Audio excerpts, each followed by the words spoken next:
Max Verstappen made a lap that caught everyone by surprise at Nürburgring, but instead of applause, the reaction was a storm of accusations and doubts about how he managed that time. Did he use some special car setup that wasn't allowed? This controversy is heating up and could change everything you think about this record. Stay with me until the end to understand all the details of this battle shaking the world of Formula One. Max Verstappen once again dominated the spotlight outside Formula One by allegedly breaking the lap record at the legendary Nürburgring Nordschleife circuit during a test with Ferrari 296 GT3. The news dropped like a bomb behind the scenes of F1 in Imola and quickly spread across social media and specialized outlets. The idea that someone, even a four-time F1 world champion, could simply arrive and beat the fastest time on a track known for its complexity and unpredictability caused immediate surprise and skepticism. The lap was reportedly faster than the official NLS record set in 2022 by Christian Krones, raising technical and sporting questions about Verstappen's feat. What started as celebrated news quickly took on controversial tones, as GT world experts and drivers began to question the legitimacy of the lap. Names like Laurens Vanthoor and Maro Engel publicly raised doubts about the conditions of Verstappen's car, especially regarding the balance of performance, BOP, setup, which regulates weight, power, and ride height to balance race car performance. The suspicion was that Verstappen used a car outside the official technical standards, potentially making his lap artificially faster. These questions turn a moment of glory into fertile ground for controversy. Verstappen, for his part, did not leave the insinuations unanswered. He directly rebutted the accusations on social media, calling Engel's claims false and stating he would never have taken the track when incorrect BOP.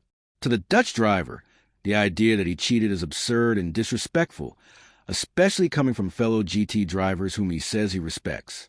According to Verstappen, his presence at the test was purely for fun and learning, and the fast lap happened naturally, without any showmanship. However, the tone of his replies showed he did feel personally affected by the accusations. The impact of the episode was so great that it overshadowed part of sports news during a Grand Prix weekend. The line between fun and competition blurred, and behind the scenes divided between admiration and skepticism. But the controversy didn't stop there. The technical questions about Verstappen's Ferrari revealed a covert battle within GT3, where BOP details can turn a hero into a villain overnight. Verstappen's participation in the test with the Ferrari 296 GT3 at Nürburgring was far more than just a leisure experiment. The car he used was not just any factory model, but one from the Rinaldi racing team, with technical support directly from Ferrari. And, to many people's surprise, all of this had the direct approval of Red Bull, who authorized their three-time world champion to participate in the test. Something extremely unusual given the risks and the strict policies of Formula One teams regarding outside activities. This decision reveals a degree of influence Verstappen has over Red Bull and how his name today transcends the boundaries of F1. The most curious point is that, even with this heavy structure behind the test, Ferrari did not release an official lap time, which further fueled speculation. The absence of an official number raised questions. If there was a record, why wasn't it formally published? Sources close to the Italian team indicated the stopwatch showed something under 7 minutes, an impressive number, especially for a GT3 car. This ambiguity fueled theories that the lap was unofficial precisely because it did not fit the technical parameters required by the NLS, where BOP is standardized and strictly monitored. Red Bull, meanwhile, remained completely silent about the test backstage, which only increased the mystery. There were no official posts or public statements from the team or Helmut Marko, who usually comments on any move involving Verstappen. This raised the perception that there was a conscious attempt to keep the activity under the radar, perhaps to avoid conflict with the FIA, other manufacturers, or even F1 rivals. The lack of transparency about the car's technical conditions and the absence of official data created a perfect environment for suspicion. And it's precisely in this environment of silence and half-truths that Verstappen's main rivals found space to speak up. The public criticisms from Laurens Vanthoor and Maro Engel didn't come out of nowhere. They reflected a long-standing discomfort in the GT3 paddock with the disparity of treatment and Verstappen's growing influence across motorsport as a whole. The words of Laurens Vanthoor and Maro Engel open a new chapter in the controversy, revealing that the discomfort with Verstappen's lap goes far beyond a fast Nürburgring time. Vanthor, a Porsche factory driver and Le Mans winner, sarcastically questioned the bop used by Ferrari on social media, saying even he could get that time with that setup. His message had a sarcastic tone, but carried the frustration of someone who regularly competes in GT3 and understands the impact bop has on a car's real performance. For Vanthor, Verstappen's feat was inflated by conditions no other driver had access to. Mauro Engel, another heavyweight in the GT world and former DTM driver, was even more direct. He said Verstappen's lap cannot be taken seriously if it's considered outside the current technical regulations. Engel highlighted that the Nordschleife is too demanding a track for comparisons to be made lightly, especially in a category like GT3, where competitiveness is razor-thin. He did not deny Verstappen's talent, but emphasized that a private test with free setup and undefined fuel load should not be equated with an official lap recorded under FIA and NLS control. These criticisms revealed an old tension inside the GT3 paddock. The resentment of factory drivers and traditional teams toward the entry of F1 stars who, even after just a few laps, receive disproportionate attention. While drivers like Engel and Vanthor spend years developing cars under strict rules, Verstappen arrives, drives for an afternoon, and makes worldwide headlines. For many, this devalues grassroots work and feeds a culture of spectacle at the expense of fair competition. The discomfort is not only technical, it is symbolic and touches the pride of an entire category. Verstappen's response to the criticism did not ease the tension. On the contrary, it inflamed the atmosphere further by calling the claims false and unfounded. But what seemed like an isolated clash between drivers actually exposed what many within F1 are beginning to realize. Verstappen is at a point of such absolute power that even traditional rules no longer seem to limit him. Well, we're past the halfway point of this video, but before we continue, I noticed you haven't left a like on this video yet.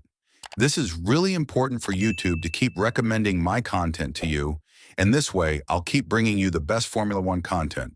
So go ahead and leave a like on this video. It's free, thanks. Now continuing. Verstappen's reaction to the criticisms was immediate and forceful. Without beating around the bush, he used his social media to deny any irregularities and accused Mauro Engel of spreading false information. More than a simple technical defense, the response was personal, marked by indignation and even some hurt. Verstappen showed himself particularly bothered by being attacked by fellow drivers who, according to him, should understand what it means to compete at the limit. He assured that the Ferrari used was within the original bop and that there was no manipulation to improve lap times or attract media attention. For the Dutchman, the criticisms are merely attempts to diminish his driving skill and undermine a legitimate achievement. He stated that he doesn't need to prove anything to anyone, and that his lap was a result of talent, not cheating. Verstappen also hinted that there is jealousy within the GT3 paddock, especially when an F1 driver invades their territory and shines even brighter. The public response was seen as a direct message not only to the critics, but to the entire endurance racing ecosystem, where Verstappen's prestige seems to annoy more than inspire. This confrontational stance reflects the stage Verstappen is at in his career. After 3 consecutive world championships in a dominant season, he has become a figure that transcends F1's boundaries. His image is too powerful to be ignored, and any of his moves, whether at Nürburgring, Monaco, or even a karting track, become global headlines. It is precisely this level of exposure that amplifies every controversy, making even an unofficial lap during a private test carry the weight of record and trigger a chain reaction in the motorsport world. The question is no longer whether the lap was legitimate, but what this episode reveals about the current state of the sport. And the answer seems clear. Verstappen has reached such a level of influence that instead of being regulated by the rules, he shapes them, and this may be just the beginning.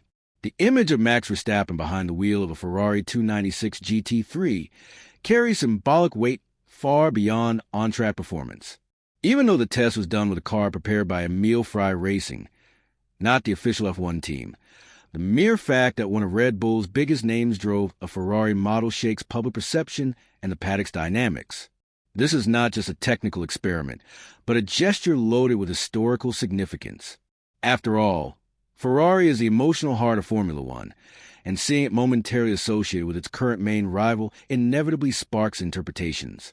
This gesture also acts as a kind of statement of freedom from Verstappen. In an environment where every move by drivers is calculated by advisors and communication departments, Verstappen does the opposite. He makes decisions based on personal desire, without fear of interpretations. By choosing Ferrari as the platform for his first endurance steps at Nürburgring, he reinforces the idea that he is not tied to the Red Bull image, even though Christian Horner has publicly reminded that the focus should remain on Formula One. The attitude is both rebellious and strategic. Another important point is how this gesture was read in the paddock. Verstappen's presence in the Ferrari car sparked reactions not only because of the fast lap, but also because it caused a collision between two worlds.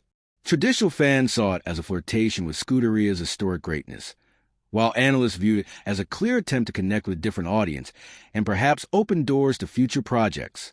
Although he said he does not intend to leave Red Bull in 2026, the choice of Ferrari, even in another category, undeniably creates noise and fuels speculation.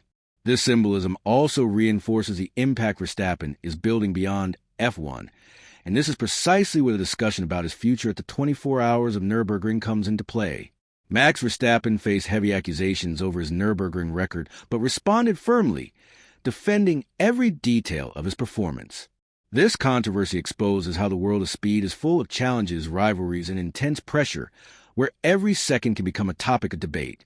Now the question remains, will Verstappen definitively prove his superiority on track, or will this controversy continue to unfold? Share your opinion in the comments. We want to know what you think about this heated dispute shaking up F1. And if you, just like me, are passionate about everything happening in the world of Formula One and want to stay updated on the latest news, don't leave this video without sharing it with that friend who also follows F1 closely and will love this content. See those video suggestions on your screen? The first one I picked especially for you, with more news and analysis, and the other is a suggestion from YouTube itself. I'll see you there. Until the next video.